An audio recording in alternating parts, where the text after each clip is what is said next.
Xin kính chào quý cô bác anh chị và các bạn. Giữa nhịp sống sôi động của thành phố Thủ Đức hôm nay, vẫn còn đó một địa chỉ đỏ nơi ghi dấu những trang sử hào hùng của dân tộc. Đền tưởng niệm Bến Nọc tại số 12/86C, đường Lê Văn Việt, phường Tân Phú, Thủ Đức, thành phố Hồ Chí Minh là công trình thiêng liêng tưởng nhớ những chiến sĩ và đồng bào đã ngã xuống trong những năm kháng chiến chống Pháp.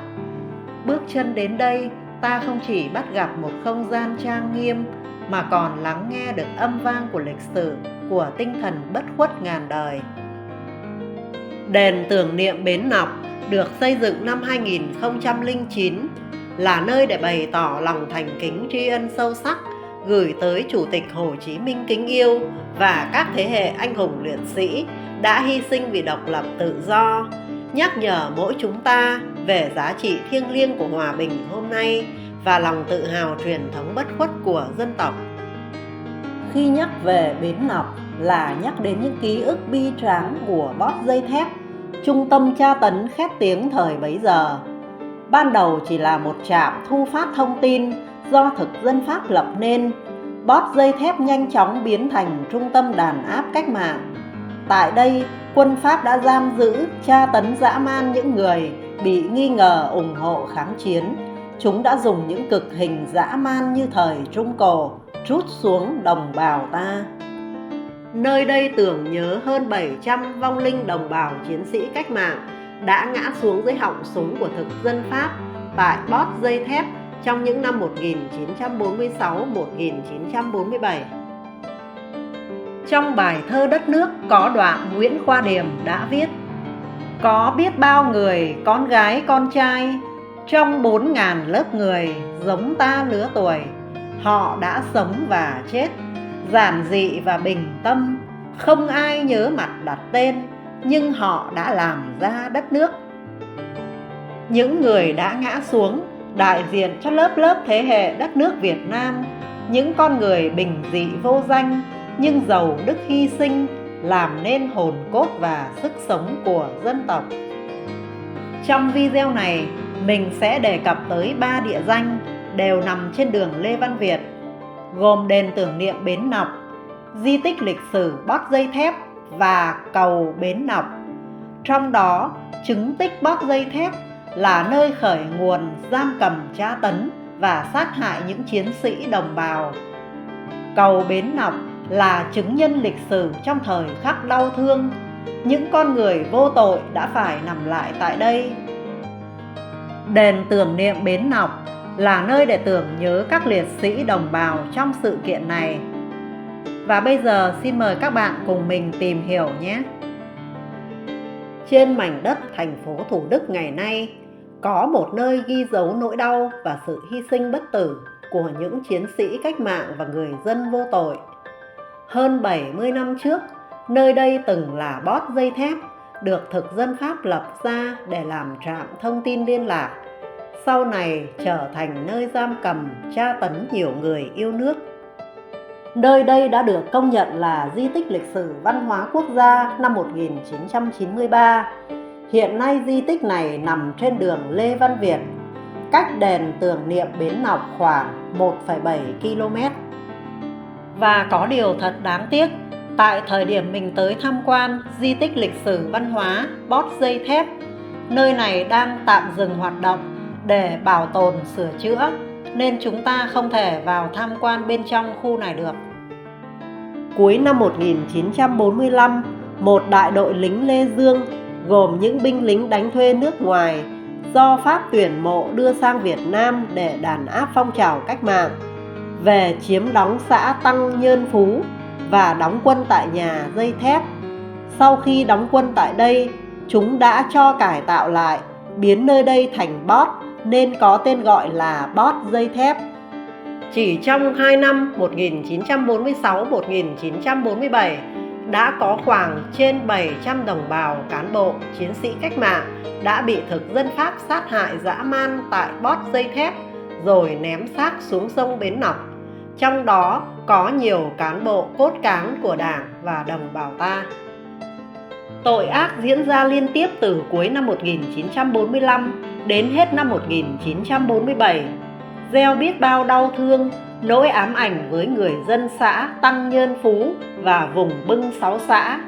Ngày nay, dấu tích bót dây thép vẫn còn lưu lại qua những hầm biệt giam chật hẹp, những trạm canh gác cũ kỹ. Mỗi viên gạch, mỗi mét tường đều thấm đẫm bi thương và tinh thần quật cường của dân tộc Việt Nam. Trên tuyến đường Lê Văn Việt, giữa lòng thành phố Thủ Đức hôm nay, có một cây cầu bình dị mang tên Bến Nọc.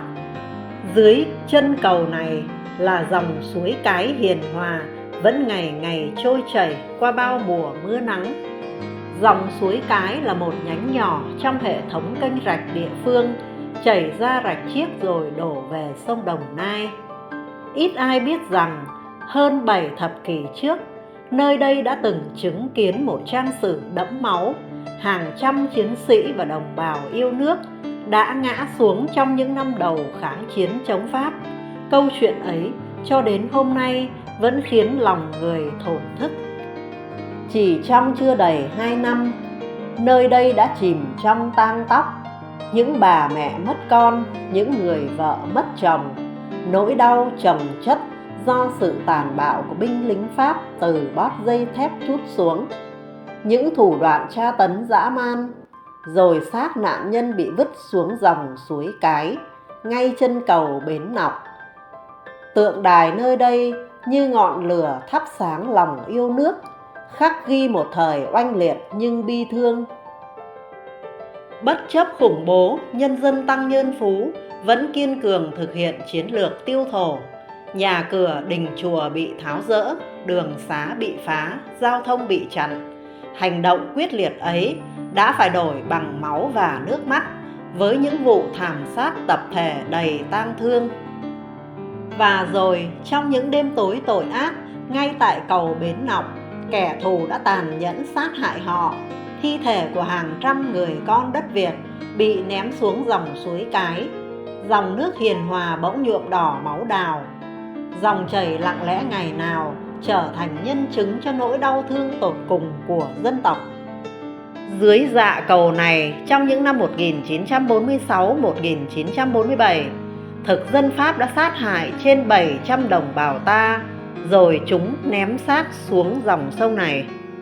Cầu Bến Nọc suối Cái đã trở thành chứng tích bi hùng, nơi ghi dấu máu xương của những người con trung kiên bất khuất, dám hy sinh vì độc lập tự do.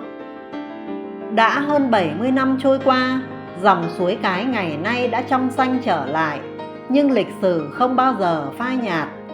Đền Bến Nọc hôm nay là minh chứng sống động cho tội ác của kẻ thù, và hơn hết là lời nhắc nhở mỗi chúng ta về sự hy sinh bất tử của những người con đất Việt. Trước anh linh của các liệt sĩ, chúng ta cúi đầu tưởng niệm, khắc ghi công ơn để tiếp bước trên con đường xây dựng và bảo vệ Tổ quốc Việt Nam thân yêu. Ngày nay, ngay bên cầu, nhân dân đã dựng nên đền tưởng niệm Bến Nọc, ngôi đền trang nghiêm, khói hương quyện tỏa, là điểm hẹn tâm linh, là nơi tri ân những anh hùng liệt sĩ, đồng thời cũng là bài học lịch sử quý giá về sự hy sinh lớn lao của các thế hệ cha anh, hun đúc lòng yêu nước cho các thế hệ mai sau. Đền chính được xây dựng trang trọng theo hình mẫu kiến trúc đền truyền thống Việt Nam. Chính giữa là bàn thờ Tổ quốc, thờ Chủ tịch Hồ Chí Minh kính yêu. Phía trên là dòng chữ vàng Tổ quốc ghi công. Hai bên là bàn thờ tưởng nhớ những bậc tiền nhân, các anh hùng liệt sĩ, kèm đôi câu đối chan chứa máu lệ. Muối mặn sát lòng, dân bẻ lũ ngoại xâm thôn tính đất nước. Xương giá lạnh hồn oan, 700 thi thể vùi chung mộ phần. Xung quanh phía ngoài đền tưởng niệm là những bức phù điêu tinh xảo, khắc họa cảnh tượng tang thương ở cầu Bến Nọc, khiến lòng ta se thắt, nhắc nhở ký ức không quên về một thời máu lửa của cha ông. Những bức phù điêu bằng đồng tái hiện cảnh tra tấn, đấu tranh và sự hy sinh quả cảm, cũng là minh chứng hùng hồn cho tinh thần bất khuất của dân tộc. Chỉ trong vòng 2 năm, từ đầu năm 1946 đến cuối năm 1947, đã có hàng ngàn cán bộ, chiến sĩ cách mạng và người dân vô tội bị giặc Pháp bắt về bót dây thép. Thực dân Pháp đã biến nơi này thành chốn giam cầm, tra tấn và hành quyết tàn bạo. Hơn 700 chiến sĩ cách mạng và đồng bào vô tội đã bị bắt bớ, tra tấn rồi vùi chôn nơi này. Máu và nước mắt đã hòa vào lòng đất, để lại nỗi đau không thể nào quên. Ngay trước chính điện là tượng đài mẹ ôm xác con được dựng nên, lặng lẽ kể một câu chuyện không lời về nỗi đau chiến tranh. Đó cũng là lời tri ân sâu đậm dành cho những người mẹ Việt Nam anh hùng, những người đã đánh đổi tất cả cho tự do đất nước, khiến bất cứ ai khi đến nơi đây cũng không khỏi nghẹn ngào, lặng người trước nỗi đau không thể xóa nhòa. Tượng đài người mẹ ôm xác con cũng là một biểu tượng đầy xúc động về tội ác chiến tranh và tình mẫu tử bất diệt. Đây là hình ảnh văn bia tại khu tưởng niệm Bến Nọc, ghi lại một trang sử bi hùng của quê hương Thủ Đức, gắn liền với nỗi đau về bót dây thép.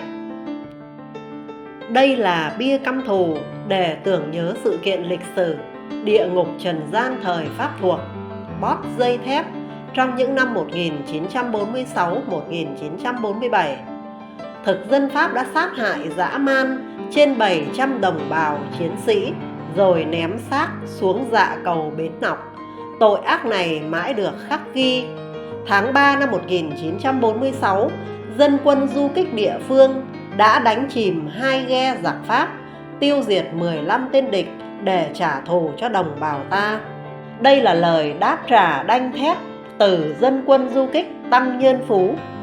Đền tưởng niệm Bến Nọc, một minh chứng bất diệt của lòng trung kiên và ý chí bất khuất, mãi khắc ghi trong tâm thức của bao thế hệ người Việt. Ngày nay, đền tưởng niệm Bến Nọc không chỉ là nơi để mỗi người dân đất Việt đến thắp nén tâm hương, thành kính cúi đầu tưởng nhớ trước anh linh, những anh hùng liệt sĩ đã ngã xuống cho hòa bình độc lập, mà còn là nơi cho mỗi người dân đến tham quan, tìm hiểu lịch sử, giáo dục lòng yêu nước cho thế hệ trẻ hôm nay và mai sau. Đền tưởng niệm Bến Nọc nhắc nhở chúng ta về cái giá của độc lập tự do hôm nay, về những người mẹ Việt Nam anh hùng đã dâng hiến cả cuộc đời cho Tổ quốc.